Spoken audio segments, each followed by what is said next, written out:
Assalamualaikum warahmatullahi wabarakatuh. Perkenalkan, nama saya Widi Sekila Darmawan dengan NIM 1900759.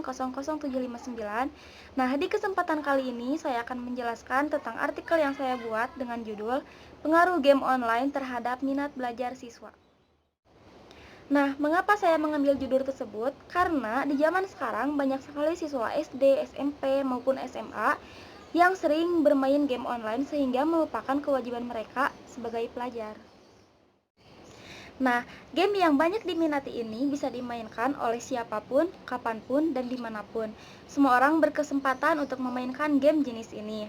Karena aksesnya yang dibilang sangat mudah, mulai dari orang tua, pelajar, mahasiswa, dan maupun anak-anak yang bisa dikatakan masih belia seperti usia taman kanak-kanak ataupun pendidikan tingkat dasar.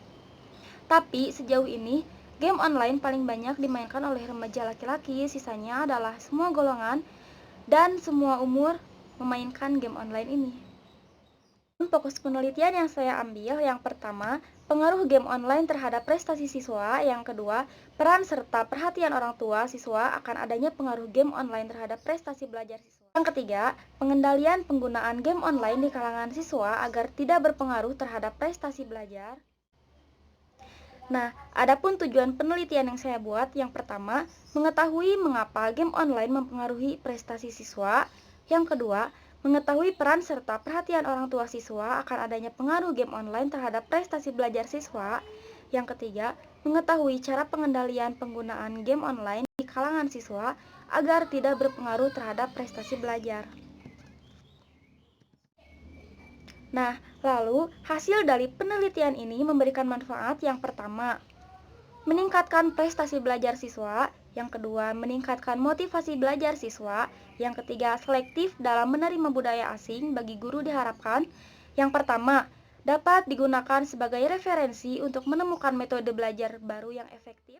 Yang kedua, meningkatkan profesionalisme guru bagi orang tua diharapkan dapat yang pertama, memperhatikan anaknya dalam bergaul. Yang kedua, memicu orang tua untuk belajar kecanggihan teknologi. Dan metode yang digunakan dalam penelitian yang saya buat yaitu metode kuantitatif, yaitu wawancara. Wawancara adalah teknik pengumpulan data yang dilakukan melalui tatap muka dan tanya jawab.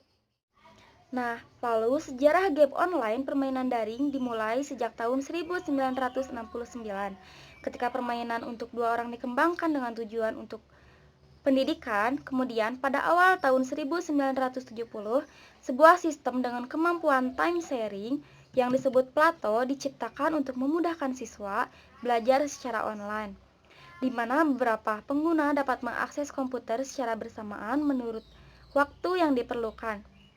2 tahun kemudian, muncul Plato 4 dengan kemampuan grafik baru yang digunakan untuk menciptakan permainan untuk banyak permainan, yaitu multiplayer games. Permainan daring benar-benar mengalami perkembangan setelah tahun 1995. Perbatasan NSFNet, yaitu National Science Foundation Network, dihapuskan melalui akses ke dominan lengkap dari internet. Kesuksesan moneter menghampiri perusahaan-perusahaan yang meluncurkan permainan ini, sehingga persaingan menghampiri perusahaan-perusahaan mulai tumbuh dan menjadikan permainan daring semakin berkembang hingga hari ini. Permainan daring adalah jenis permainan komputer yang memanfaatkan jaringan komputer atau LAN sebagai medianya. Biasanya, permainan daring disediakan sebagai tambahan layanan dari perusahaan penyedia jasa online atau dapat diakses langsung melalui sistem yang disediakan dari perusahaan yang menyediakan permainan tersebut. Game online muncul tidak hanya mempengaruhi kehidupan sosial pemainnya dalam dunia nyata, tetapi juga terkadang mempengaruhi kejiwaan seseorang apabila memainkannya terlalu lama. Seperti yang dilansir, gara-gara sebuah game, seseorang pemuda di Amerika Serikat nekat menusuk temannya sendiri. Bahkan, anak-anak yang kecanduan bermain game online sering membolos dari sekolahnya agar bisa melanjutkan petualangannya di dunia maya. Akan tetapi, dari segi bisnis, game online masih memiliki prospek bagus. Dengan kehadiran game online ini, orang-orang yang menciptakan lapangan kerja sendiri, yaitu game center, atau menjadi pengembang game sehingga dapat mengurangi angka pengangguran. Nah, selanjutnya ada faktor penyebab kecanduan game online. Nah, tentunya banyak sekali ya faktor-faktor yang mempengaruhi seseorang kecanduan game online. Nah, salah satunya karena gamer tidak akan pernah bisa menyelesaikan permainan sampai tuntas. Selain itu, karena sifat dasar manusia yang selalu ingin menjadi pemenang dan bangga semakin mahir akan sesuatu, termasuk sebuah permainan. Dalam game online, apabila poin bertambah, maka objek yang akan dimainkan akan semakin besar dan semakin hebat. Dan kebanyakan orang senang sehingga menjadi pecandu. Penyebab lain yang dapat ditelusuri adalah kurangnya pengawasan dari orang tua, yang pengaruh globalisasi dan dari teknologi yang memang tidak bisa dihindari. Nah, terdapat faktor-faktor internal. Yang pertama, keinginan yang kurang dari diri remaja untuk memperoleh nilai yang lebih tinggi dari game online. Karena game online dirancang sedemikian rupa agar gamer semakin penasaran dan semakin ingin memperoleh nilai yang lebih tinggi. Yang kedua, rasa bosan yang dirasakan remaja ketika berada di rumah atau di sekolah.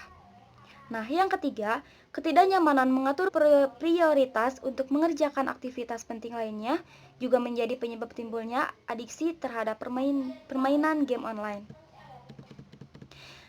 Nah, yang keempat, kurangnya self-control dari diri sendiri remaja, sehingga remaja kurang mengantisipasi dampak negatif yang timbul dari bermain game online secara berlebihan. Sedangkan faktor-faktor eksternal yang menyebabkan terjadinya adiksi bermain game online pada remaja yaitu yang pertama, lingkungan yang kurang terkontrol. Karena melihat teman-teman yang lain banyak bermain game online, ya masa kita enggak, kayak gitu. Yang kedua, kurangnya memiliki hubungan sosial yang baik sehingga remaja memilih alternatif bermain game online sebagai aktivitas yang menyenangkan. Ya mungkin dia sosialnya kurang, jadi kalau misalkan dia sama orang lain tuh kurang gitu, jadi dia melampiaskannya sama game online seperti itu.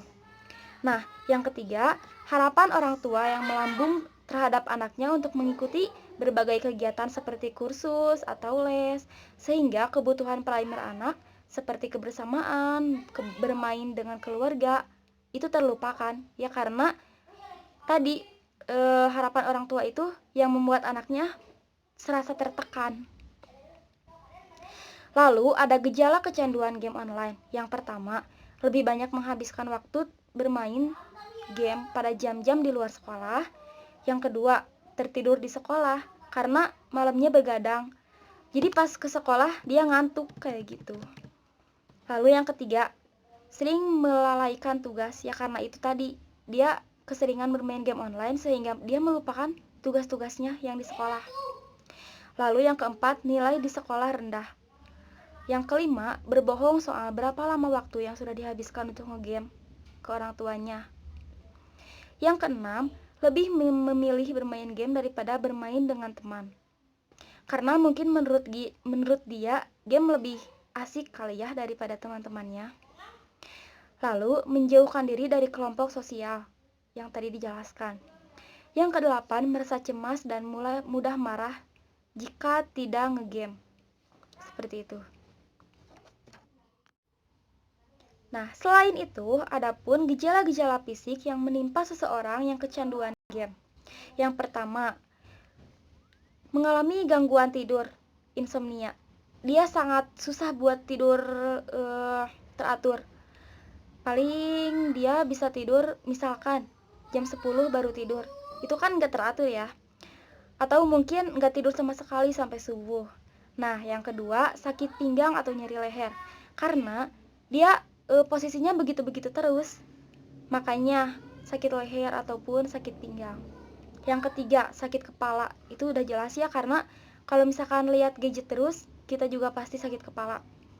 Nah, yang keempat, mata keras ataupun bisa menimbulkan gejala-gejala lain, misalkan rabun jauh, rabun dekat, kayak gitu. Yang kelima, malas makan atau mandi tidak teratur. Ya karena dia keseruan game, makanya dia melupakan semuanya, kayak gitu. Nah, selain dampak buruk, adapun dampak baik dari game online ini. Yang pertama, menambah aktivitas otak. Yang kedua, melatih rasa terhadap lawan. Yang ketiga, membiasakan diri dengan lebih dari satu aktivitas. Yang keempat, menghibur diri dari aktivitas yang berbeda. Nah, dampak buruknya yang pertama, menimbulkan efek ketagihan.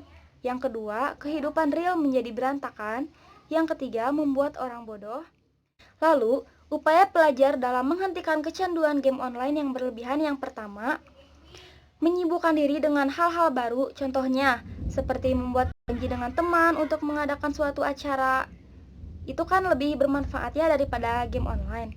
Yang kedua, saat berada di tempat game sebisa mungkin membuat diri tidak nyaman, seperti duduk di kursi yang panas atau memilih komputer yang rusak.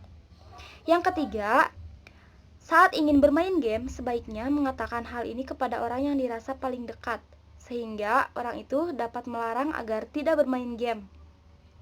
Yang keempat, melakukan hal-hal nyata seperti ada dalam game, misal game sepak bola.